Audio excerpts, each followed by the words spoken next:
നാം വാഹനം ഓടിച്ചു പോകുന്ന സമയത്ത് ഇടതുവശത്ത് ഗോ സ്ലോ ഒരു ട്രാഫിക് സിഗ്നൽ കാണാം. അവിടെ ചുമന്ന റിഫ്ലക്ടർ ലൈറ്റും ചുമന്ന ട്രാഫിക് സിഗ്നൽ ഇങ്ങനെ കത്തിയുകയും അണയുകയും ചെയ്യുന്നുണ്ട്.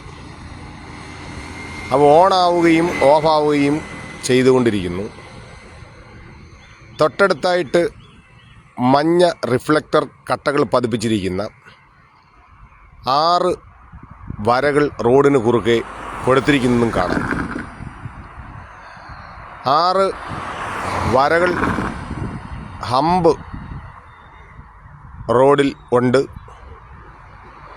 വാഹനം പതുക്കെ പോകണം, ഗോ സ്ലോ എന്നാണ്. അങ്ങനെ റെഡ് ലൈറ്റ് കത്തുകയും അണയുകയും ചെയ്യുകയാണെങ്കിൽ തൊട്ടടുത്ത് വലതുവശത്ത് നിന്നും ഇടതുവശത്ത് നിന്നും റോഡുകൾ വന്നു ചേരുന്നുണ്ട്, സൂക്ഷിച്ചു പോകണം എന്നാണ്.